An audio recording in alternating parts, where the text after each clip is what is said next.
نحمدہ ونصلی ونسلم علی رسولہ الکریم۔ قربانی کے نصاب میں 5 چیزوں کو شمار کیا جاتا ہے: سونا، چاندی، نقدی، مال تجارت اور ضرورت سے زائد اشیاء۔ ان میں سے کوئی ایک یا دو سے زیادہ یا سب کا مجموعہ لگایا جائے، اگر یہ 52.5 تولہ چاندی کے برابر ہوں تو ایسی صورت میں قربانی واجب ہو جاتی ہے۔ اصل نصاب 52.5 تولہ چاندی ہی ہے، اور 52.5 تولہ چاندی کی قیمت ظاہر ہے کہ کم و بیش ہوتی رہتی ہے۔ چند دن پہلے ہم نے حساب کیا تھا تو تقریباً 1,40,000 سے کچھ اوپر رقم بن رہی تھی۔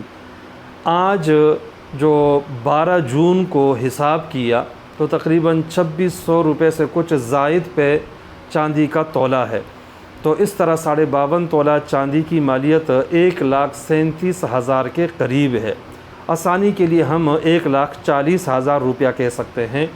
جس کے پاس 1,40,000 روپیہ ہو تو اس پہ قربانی واجب ہے، اور یہ جو 1,40,000 پیسے برابر کرنے ہیں، اس پہ سونا، چاندی، نقدی، مال تجارت اور ضرورت سے زائد اشیاء، ان 5 چیزوں کو ملایا جائے گا۔ البتہ سونے کا یہ ہے کہ یہاں 2 صورتیں ہیں۔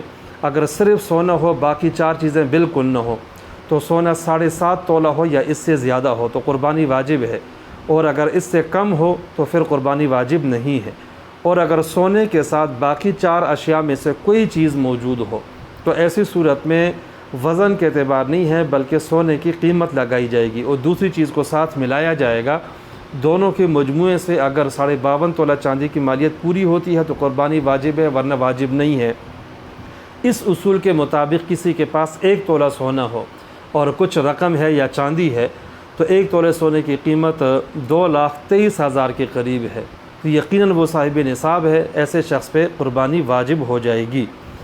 واضح رہے کہ اصل نصاب 52.5 تولہ چاندی ہی ہے۔ آپ صلی اللہ علیہ وسلم کے زمانے میں 7.5 تولہ سونے کی مالیت 52.5 تولہ چاندی کے برابر تھی، اس لیے 7.5 تولہ سونا جو ہے وہ نصاب مقرر کر دیا گیا، ورنہ اصل جو ہے وہ 52.5 تولہ چاندی ہی ہے۔ آج کل بہت سارے لوگ یہ کہتے ہیں کہ 52.5 تولہ چاندی کی مالیت بہت کم ہے، 1,40,000 قربانی کرنا مشکل ہے، تو سونے کو نصاب بنایا جائے۔ بلکہ 2 نظریے مزید پائے جاتے ہیں۔ کچھ تو ضم بالاجزاء کے قائل ہیں، کچھ سونا چاندی اس طرح ملا کر درمیانہ نصاب نکالتے ہیں، لیکن اس کو سمجھنا علماء کے لیے بھی وہ بہت مشکل ہے، عوام کے لیے سمجھنا تو تقریباً محال ہی ہے۔ البتہ ایک دوسرا موقف یہ ہے کہ بہت سارے لوگ کہتے ہیں کہ سونے کو نصاب بنایا جائے، لیکن یہ بات قطعاً ٹھیک نہیں ہے۔ دارالعلوم کراچی کے حضرات نے اس پہ کچھ تحقیق کی تھی، اور وہ تحقیق پھر سوشل میڈیا پہ پھیل گئی تھی، تو ان حضرات نے باقاعدہ رجوع کیا اور کہا کہ یہ ہمارا فتویٰ نہیں ہے، اس پہ غور ہو رہا تھا۔ ہمارے ہاں وہی جو 52.5 تولہ چاندی ہے وہی نصاب ہے، اور بات بھی یہی ہے، 52.5 تولہ چاندی ہی نصاب ہے۔ 7.5 تولہ کو نصاب قرار دینا بالکل ٹھیک نہیں ہے، اس لیے کہ تولہ اس وقت 1 تولہ سونا 2,23,000 کے قریب ہے۔ اگر 7.5 تولہ سونے کو نصاب بنایا جائے تو یہ تقریباً 16,80,000 کی رقم تقریباً بن جاتی ہے۔ اس کا مطلب یہ ہوگا کہ جس کے پاس 17 لاکھ روپے ہوں تو اس پہ قربانی ہے، ورنہ اس پہ قربانی واجب نہیں ہے۔ اس طرح تو کسی پہ قربانی واجب نہیں رہے گی، لہٰذا یہ طریقہ کار صحیح نہیں ہے، اور 52.5 تولہ چاندی کی جو مالیت ہے وہی ٹھیک ہے۔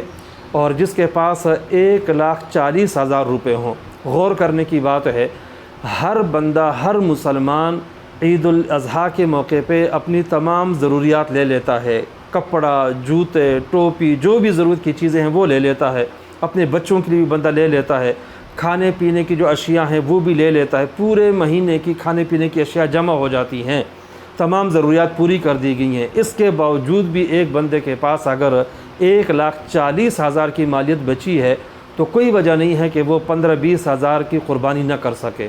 ضروری نہیں ہے کہ جانور بڑا خریدے یا بکرا خریدے، بکری خریدے، یہ کوئی ضروری نہیں ہے، بس ایک حصہ ڈال دے 15-20 ہزار کا تو اس سے فرض ادا ہو جاتا ہے۔